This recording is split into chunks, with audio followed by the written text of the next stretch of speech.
आज हम उत्तर प्रदेश की विरासत को सिर्फ पढ़ेंगे नहीं, उसे महसूस करेंगे। एक एक तस्वीर, एक एक फैक्ट दिमाग में हमेशा के लिए छप जाएगा। ये सिर्फ जीके की क्लास नहीं है, ये तुम्हारे आत्मविश्वास को जगाने की कहानी है। चलो इस सफर की शुरुआत करते हैं। जी सर। चलो पहली स्लाइड पर आते हैं। देखो स्क्रीन पर उत्तर प्रदेश का एक 3D नक्शा दिख रहा है। हाँ, और इस पर 3 अलग-अलग कीर्ति चमक रहे हैं, एक मंदिर, एक स्तूप और एक मस्जिद। बिल्कुल, ये सिर्फ एक डिजाइन नहीं है, ये यूपी की गंगा जमुनी तहजीब और उसकी गहरी जड़ों का प्रतीक है। और नीचे देखो साफ लिखा है 3D map, infographic and exam oriented facts. मतलब हर जानकारी सीधे एग्जाम के लिए है। हाँ, स्लाइड का शीर्षक है उत्तर प्रदेश, प्रमुख धार्मिक एवं ऐतिहासिक स्थल।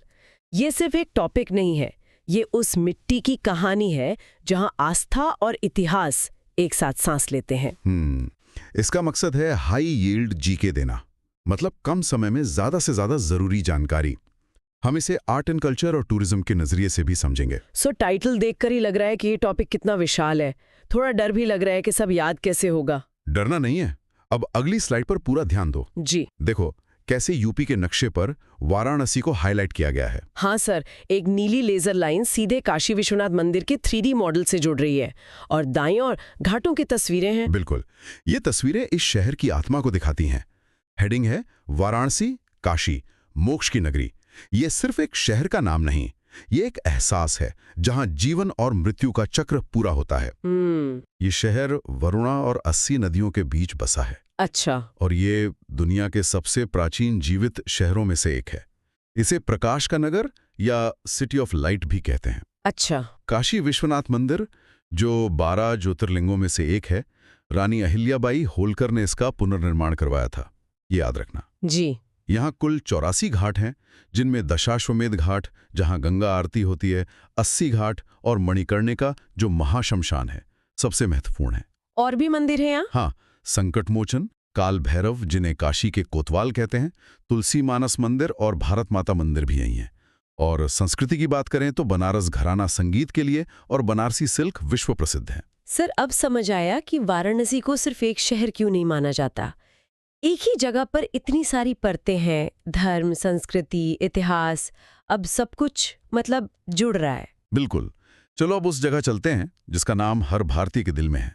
अगली स्लाइड। अयोध्या। हाँ, नक्शे पर देखो एक नारंगी रोशनी सीधे अयोध्या की लोकेशन पर उतर रही है। दिव्यता का संकेत है ये। साथ में राम जन्मभूमि मंदिर की भव्य तस्वीर है। जी सर। हेडिंग है अयोध्या राम जन्मभूमि एवं साकेत धाम। ये सिर्फ एक जगह नहीं, ये मर्यादा और आस्था का केंद्र है। ये पवित्र सरयू नदी के तट पर स्थित है और ये प्राचीन कौशल महाजनपद की राजधानी थी। राइट। राम जन्मभूमि भगवान राम का जन्मस्थान है, जहां भव्य राम मंदिर निर्माणाधीन है। यहाँ हनुमानगढ़ी भी है, 10वीं शताब्दी का एक किलानुमा मंदिर जिसमें 76 सीढ़ियां हैं। अच्छा। और कनक भवन, जिसे सोने का घर कहते हैं, ये माता सीता का महल माना जाता है।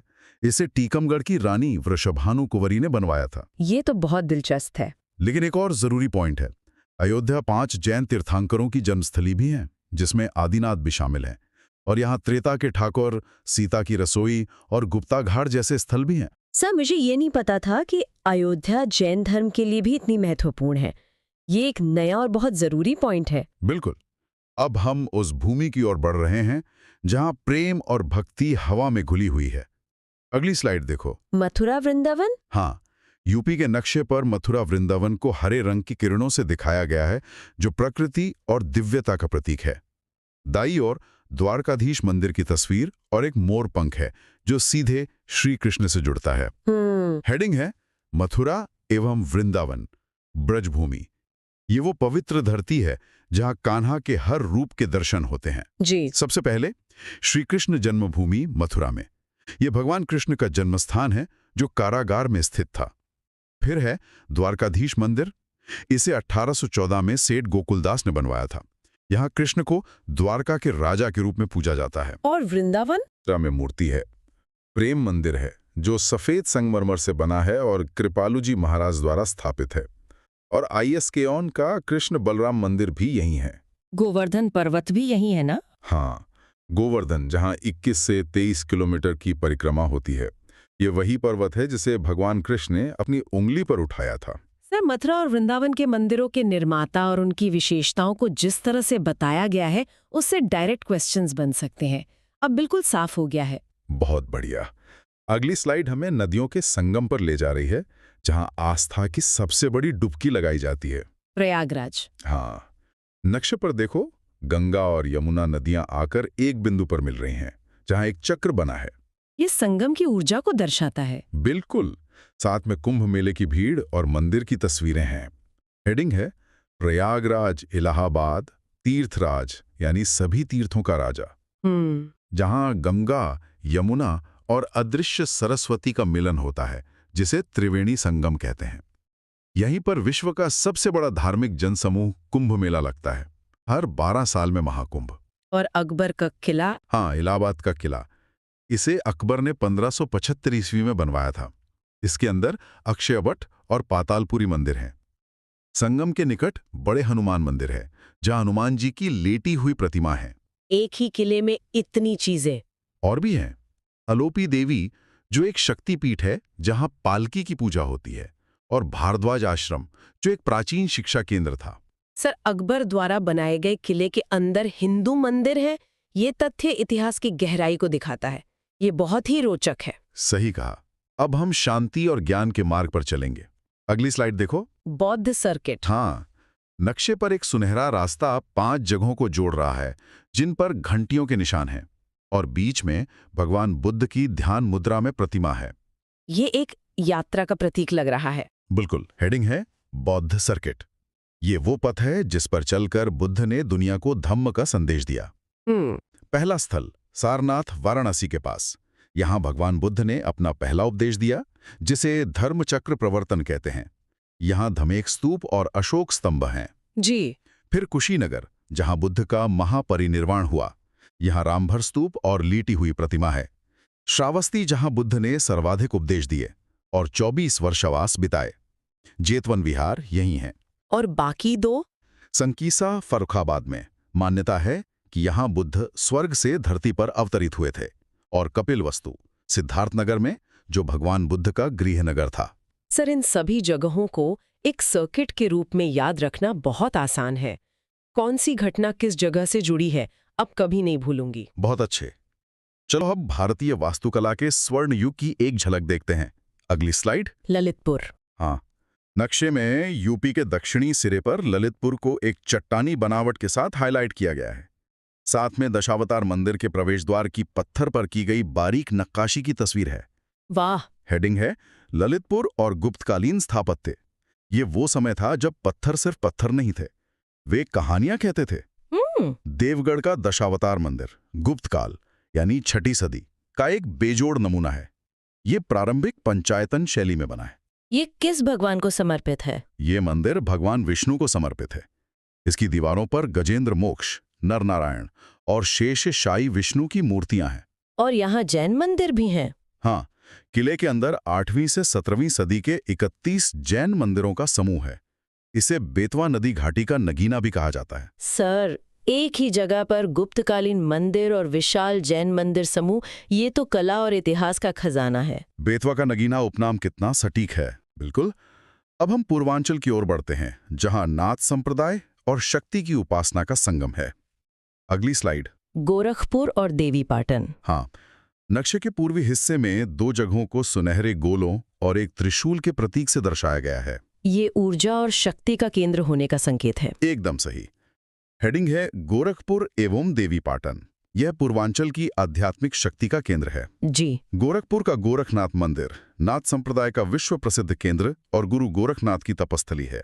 यहाँ मकर संक्रांति पर विशाल खिचड़ी मेला लगता है और इसकी विशेषता अखंड ज्योति है। और देवीपाटन? देवीपाटन बलरामपुर में है।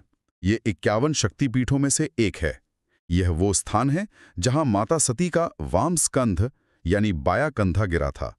और बहराइच में सुहेलदेव मंदिर भी है, राजा सुहेलदेव की स्मृति में। सर, खिचड़ी मेला और अखंड ज्योति, ये विशेषताएं गोरखनाथ मंदिर को और भी खास बनाती हैं। और देवीपाटन का शक्तिपीठ से संबंध ये बहुत महत्वपूर्ण है। बिल्कुल। चलो अब देवी के उन स्वरूपों को प्रणाम करते हैं जो पूरे प्रदेश की रक्षा करती हैं। अगली स्लाइड। शक्तिपीठ। हाँ, नक्शे पर अलग अलग जगहों पर त्रिशूल के प्रतीक चमक रहे हैं जो शक्ति के केंद्रों को दर्शाते हैं। हेडिंग है प्रमुख शक्तिपीठ एवं देवी मंदिर। ये सिर्फ मंदिर नहीं, ये वो स्थान है जहां देवी की शक्ति जागृत रूप में मौजूद है। विंध्याचल मिर्जापुर में ये विंध्य पर्वत पर स्थित एक शक्तिपीठ है। यहाँ त्रिकोण यात्रा होती है जिसमें मां विंध्यावासिनी, महाकाली और अष्टभुजा देवी के दर्शन होते हैं। त्रिकोण यात्रा। हाँ, फिर है शाकंभरी देवी सहारनपुर में शिवालिक पर्वतमाला में, और प्रयागराज में कल्याणी देवी या ललिता देवी जहां सती की उंगलियां गिरी थीं। सर, विंध्याचल की त्रिकोण यात्रा का कॉन्सेप्ट पहली बार सुना। ये परीक्षा के लिए एक यूनिक पॉइंट हो सकता है। बिल्कुल हो सकता है। अब अगली स्लाइड हमें उस स्थान पर ले जाएगी जिसने त्याग, तपस्या और भातृप्रेम को अपनी आंखों से देखा है। चित्रकूट। हाँ, देखो, ये एक सैटेलाइट मैप जैसा है जो चित्रकूट के जंगलों और पहाड़ों को दिखाता है। इस पर भगवान राम की चरण पादुका का सुनहरा प्रतीक है। जी। हेडिंग है चित्रकूट वनवास का साक्षी। यहाँ की हर चट्टान, हर धारा राम कथा सुनाती है। यह मंदाकिनी नदी के तट पर स्थित है और भगवान राम के 11 वर्ष के वनवास का स्थल है। रामघाट, जहां राम और भरत का ऐतिहासिक मिलाप हुआ था। अच्छा। कामदगिरी पर्वत एक प्रमुख परिक्रमा स्थल है। हनुमान धारा, जहां पहाड़ी के ऊपर हनुमान जी की मूर्ति पर प्राकृतिक जल गिरता है। और सती अनुसुईया आश्रम। सर, विजुअल्स के साथ इन जगहों के बारे में जानकर ऐसा लग रहा है जैसे मैं खुद वनवास की यात्रा पर हूँ। अब ये कहानी हमेशा याद रहेगी। यही तो चाहिए। चलो, अब नवाबी शान और प्राचीन इतिहास के संगम को देखते हैं। अगली स्लाइड। लखनऊ और हस्तिनापुर। हाँ, नक्शे पर लखनऊ में बड़ा इमाम बड़ा और हस्तिनापुर में जैन धर्म का प्रतीक एक सुनहरी रेखा से जुड़े हैं। ये दो अलग अलग युगों और संस्कृतियों के मेल को दर्शाता है। जी। हेडिंग है लखनऊ, अवध एवं हस्तिनापुर जैन तीर्थ। एक कहानी नवाबी दौर की और दूसरी उससे भी कहीं ज्यादा प्राचीन। लखनऊ का बड़ा इमाम बाड़ा, इसे नवाब आसफ उद्दौला ने 1784 में बनवाया था। यहाँ प्रसिद्ध भूल भुलैया और बिना बीम की छत है और रूमी दरवाजा भी है जो 60 फीट ऊंचा तुर्की गेट है। और हस्तिनापुर? हस्तिनापुर मेरठ में। जैन धर्म के अनुसार ये 16वें, 17वें और 18वें तीर्थंकरों की जन्मस्थली है। जम्बूद्वीप रचना यही है। और महाभारत में हस्तिनापुर कौरवों और पांडवों की राजधानी भी थी। सर, हस्तिनापुर का महाभारत और जैन धर्म दोनों से इतना गहरा संबंध है, ये बहुत ही महत्वपूर्ण फैक्ट है। बिल्कुल। अब कुछ ऐसे मंदिरों की बात करते हैं जो अपनी अनूठी वास्तुकला और इतिहास के लिए जाने जाते हैं। अगली स्लाइड। अन्य महत्वपूर्ण मंदिर। हाँ, नक्शे पर कानपुर, सोनभद्र और प्रयागराज जैसे शहरों को नारंगी रंग से हाईलाइट किया गया है। हेडिंग है कानपुर एवं अन्य महत्वपूर्ण मंदिर। ये वो नगीने हैं जो यूपी के कोने कोने में छुपे हैं। जैसे कि कानपुर में जेके मंदिर जो आधुनिक वास्तुकला का उदाहरण है, और भीतरगांव मंदिर जो गुप्तकालीन ईंटों से बना एक प्राचीन मंदिर है। अ ब्रिक टेम्पल, गुप्त काल में। हाँ। फिर बिठूर में वाल्मीकि आश्रम है जो लव कुश का जन्म स्थल है। सोनभद्र में रेणुकेश्वर महादेव और प्रयागराज में किले के अंदर जमीन के नीचे पातालपुरी मंदिर। सर, ब्रिक टेम्पल, गुप्त काल में ईंटों से बना मंदिर, ये तो वास्तुकला का चमत्कार है। ये जरूर याद रखना होगा। बिल्कुल। भीतरगांव मंदिर जैसे यूनिक पॉइंट्स पर एग्जाम में सीधा सवाल बनता है, इसे इग्नोर मत करना। जी सर। अब एक बहुत ही महत्वपूर्ण अपडेट पर आते हैं जो सीधे करंट अफेयर्स से जुड़ा है। अगली स्लाइड। नवीन राज्य संरक्षित स्मारक। हाँ, देखो, नक्शे पर कई जगहों को पिन किया गया है और सबसे ऊपर एक बड़ा सा स्टैंप है करंट अफेयर्स। ये एक अलर्ट है।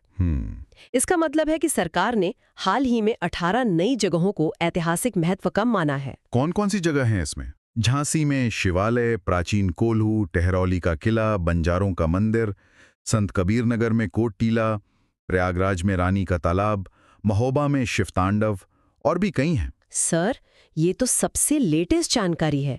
एग्जाम में नए संरक्षित स्मारकों के बारे में पूछे जाने की संभावना सबसे ज्यादा होती है। मैं इसे अभी नोट कर रही हूँ। शाबाश। करंट अफेयर्स को इस तरह स्टैटिक जीके से जोड़कर पढ़ना ही स्मार्ट तैयारी है। जी।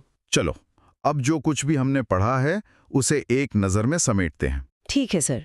स्क्रीन पर यूपी का एक स्टाइलिश नक्शा है जिस पर अलग अलग रंगों की बत्तियां जल रही हैं। इतिहास, आध्यात्मिकता और संस्कृति का प्रतीक। हेडिंग है एक नज़र में, उत्तर प्रदेश पर्यटन मानचित्र। यह सिर्फ एक नक्शा नहीं, यह हमारी आज की यात्रा का सार है। हिस्ट्री, स्पिरिचुअलिटी, कल्चर, इन 3 शब्दों में पूरा उत्तर प्रदेश समाया है। और नीचे लिखा है, सफलता के लिए शुभकामनाएं। सर, अब पूरा उत्तर प्रदेश एक कहानी की तरह लग रहा है। डर खत्म हो गया और एक आत्मविश्वास महसूस हो रहा है। बहुत बढ़िया।